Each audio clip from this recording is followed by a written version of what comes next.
नमस्कार दोस्तों। तो कैसे हैं आप सब? आप सभी का आपके अपने YouTube channel unique science classes में स्वागत है। आशा करते हैं कि आप लोगों का जो बोर्ड एग्ज़ाम का प्रिपरेशन है बहुत बढ़िया से चल रहा होगा।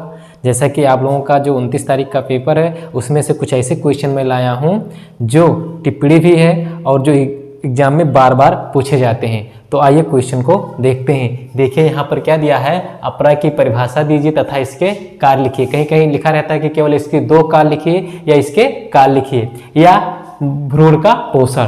तो अपरा का आप कार्य जानते ही हैं कि अपरा जो होता है, प्लेसेंटा जो होता है, वो विकसित हो रहे भ्रूण को क्या करता है, पोषण देने का कार्य करता है। या टिप्पणी इसी पर भी आ जाए कि भ्रूण का पोषण पर आप टिप्पणी लिखिए, तो आप प्लेसेंटा पर क्या कर लेंगे, टिप्पणी लिख सकते हैं। आप देख रहे हैं कि एग्जाम में कितनी बार अपरा के बारे में पूछा गया है। 2005, 6, 7, 8, 9, 10, 11, 12, 13, 14, 15, 16, 22 इतनी बार पूछा गया है। तो आशा करते हैं या उम्मीद करते हैं कि इस बार भी पूछे जाएंगे।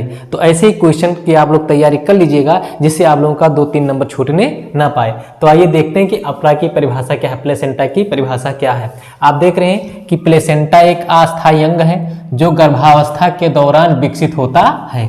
ये कब विकसित होता है? गर्भावस्था के दौरान विकसित होता है।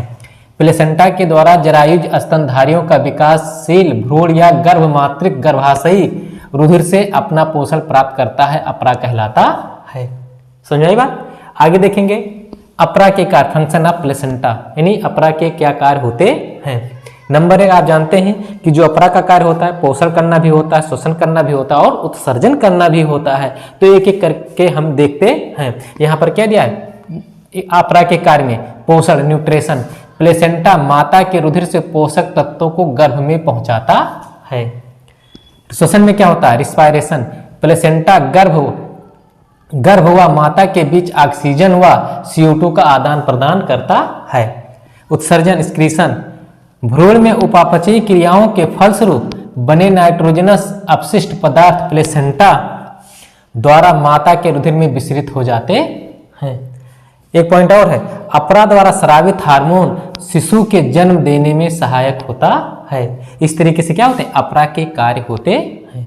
आप लोगों के लिए टिप्पणी भी बार बार कुछ एग्जाम में पूछे जाते हैं। तो पहला क्या है, यहाँ पर इंपॉर्टेंट क्वेश्चन है, अनिषेक जनन पर टिप्पणी लिखिए।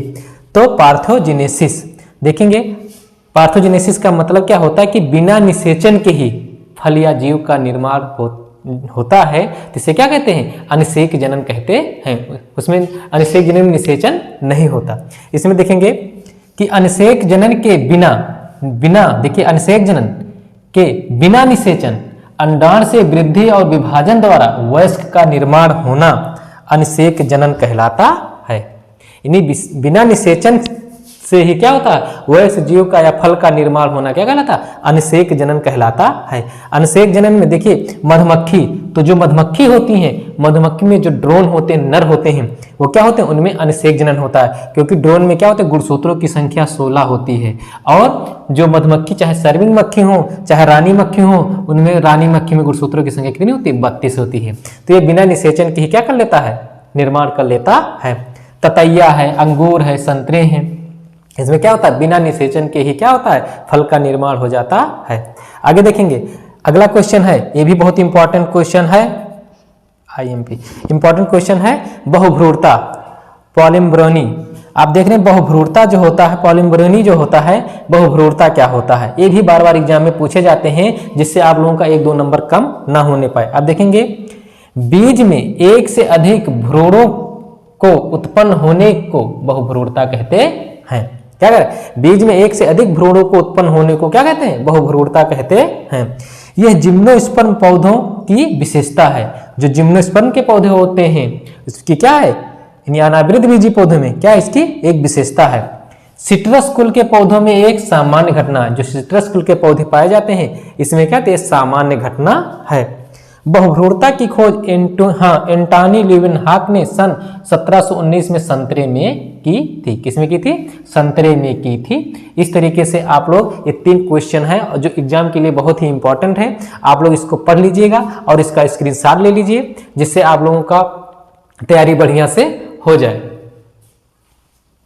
और आप लोगों का प्रिपरेशन बढ़िया होता रहेगा। Thank you so much.